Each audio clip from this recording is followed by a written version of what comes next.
Hello peeps! Do you wish to become part owners of income generating properties passively? Such as airports, shopping malls, hospitals, tollways, warehouses, hotels, residential and commercial buildings? Stay tuned and watch this video to learn just that. If you're new to this channel, make sure to subscribe, hit the notification bell, like, share, and do comment for any feedback in case you enjoy this or learn something new, or if you have topics to suggest in the future, make sure to let me know. So once again, this is Passive Income with REITs, Real Estate Investment Trusts.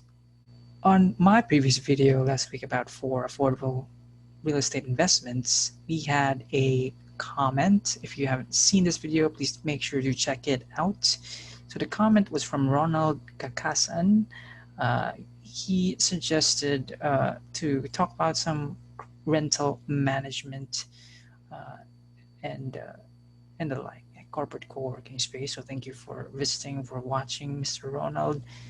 And this video is somewhat related to your suggestion. I'll be talking about REITs and how it relates. This video is related to that because we're going to be talking about some passive income, and this is why I prefer REITs. So what are REITs?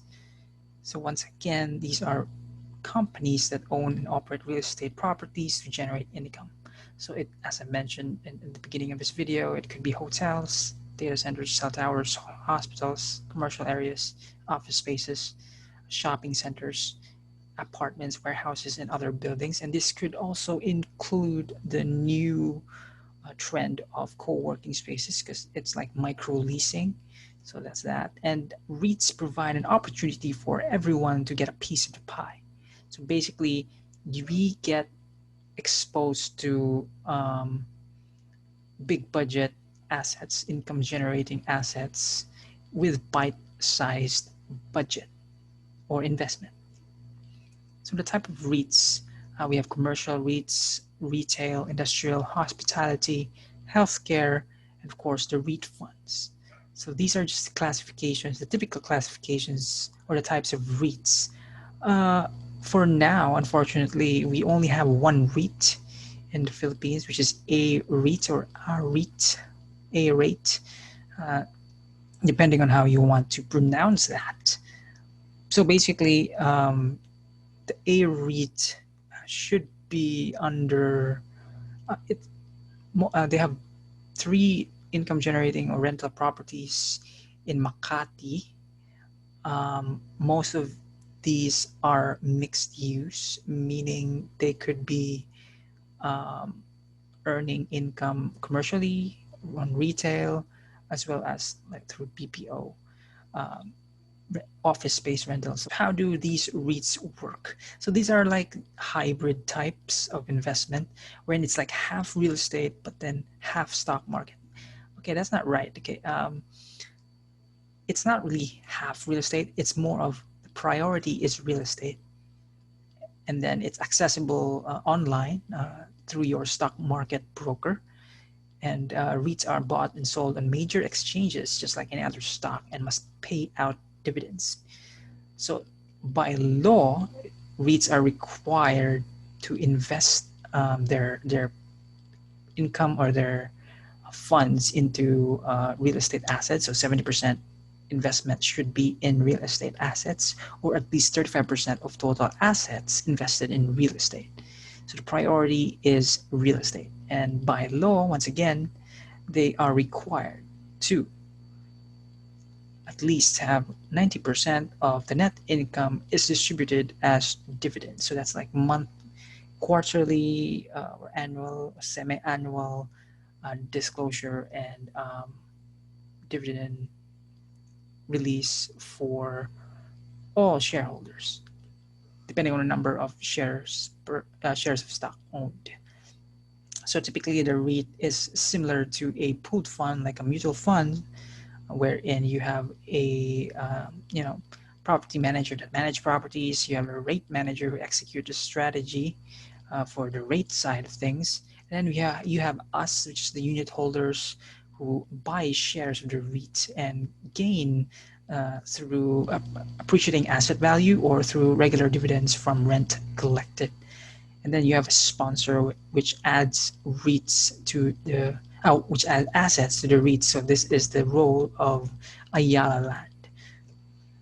So why invest in REITs? So number one, obviously, is affordability. So we chose a REIT because this is the only REIT available for now. By end of this quarter, we will have a second REIT under Double Dragon Properties.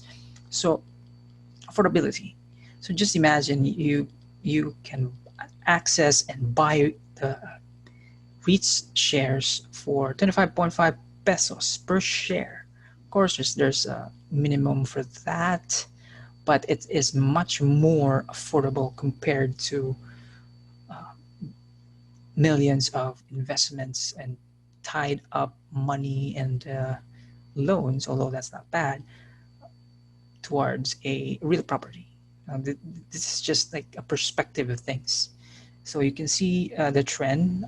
The REIT is fairly new, released back in August.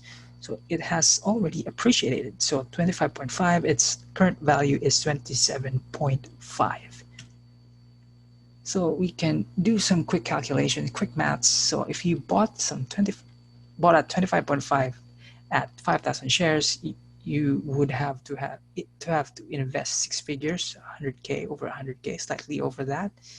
And you could decide to sell it all at the current price because it has already appreciated, or you can hold and let it continue to appreciate and continue to receive dividends, which brings us to the second why, which is passive income, obviously.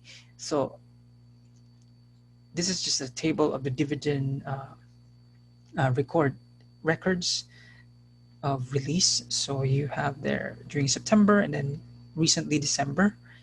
And if you add that up, 0.34, 0.31, 0.38, should be around 0.93. And this is passive, totally passive. So let's say you invested money in August and IPO, and then you fell asleep and then you wake up, ooh, I got money, right? So quick maths once again. So you have dividends times their REIT shares. So the total so far is 0.93 times 5,000. You get 4,650 so far. I say so far because the REIT was launched or underwent IPO mid-year, roughly mid-year. So imagine it's a full year, right? So the dividends that was released, and as per record, 3 times. It was only 3 times, and if it's a whole year, we can estimate, we can project, we can forecast that this should at least double to about 8,000 or 9,000 plus total or more. So if you have more money to invest in to gain more shares and therefore increase your passive income, feel free to do so. And the difference is that it has no overhead cost, right? No overhead. Totally passive.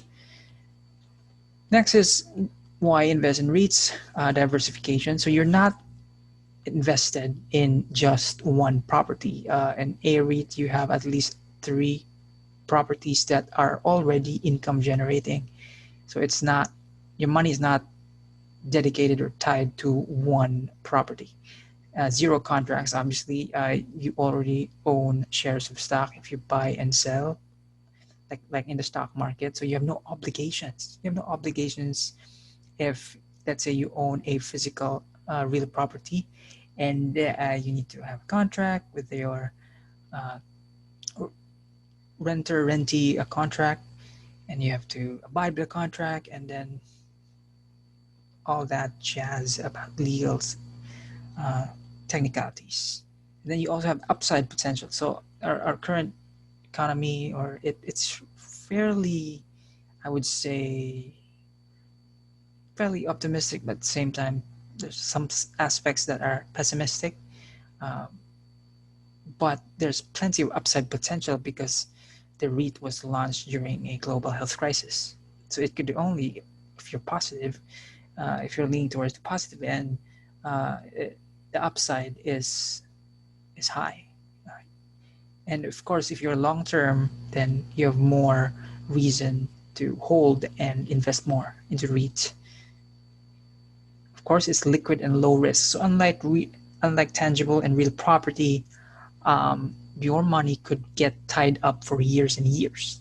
Here, you can just buy and sell. If you don't want the dividend, if you don't want the passive income, then you can buy and sell. And just like a stock trader, stock market broker, you can anticipate and buy and sell REITs instead. But REITs are typically more leaning towards regular income, or the passive income side is what is why people invest in it, right? Number 7, it has professional management. Right? You don't have to worry about marketing your property, collections, maintenance. You don't have to do the whole maintenance deal with I have to fix this fixture, I have to buy a new furniture because it's broken, I have to fix the plumbing, electricals, and so on and so forth, lights, all that. So you all have professional management from the physical side of things, but also a professional management from the REIT side of things. Number 8, invest into productive assets. So when a REIT company is created or is introduced or it goes IPO, the assets that are already under or owned under the REIT are productive. They're already income generating. So there is no period of wherein, if you have a real property where you have to have that rented, there is a period of you have no income because you don't have a client, you don't have a renter to your property, right? Number 9, value appreciation. So as I've said, it's a hybrid, a little bit of stock market, but more gearing towards real estate. So if you want to sell from 25.5 to 27.5, yes, you can do that. You can also earn that way. And then of course, convenience. Like, all you need to do is to have some capital, some money, and then invest it, and then you just use the mouse and click, click, click. You've already invested in, whether if it's retail, whether if it's industrial, whether if it's commercial, REIT, you are able to do that with the click of your finger. Number 11, transparency. All financial information is available online, and in PSE you can check the financial disclosure and check the health of the REIT. Like, are they doing well? Are they doing bad? Are there any problems? They will disclose that. Number 12, OFW tax exempt. So this is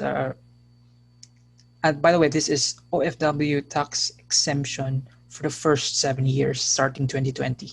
So if you are an OFW, if you want to invest in REIT, invest now, because you will not have any taxation on your invested or investment on REIT for the next 7 years. After that, okay, you start paying. I hope you learned something from this video. I hope you know already in some way, in some form, what REITs are about. And if you have any suggestions, clarifications, violent reactions, please make sure to let me know in the comment section. Hit that like button, hit that notification bell, and please do subscribe if you have not subscribed to this channel. And with that, thank you so much for watching once again, and see you guys next time. Bye!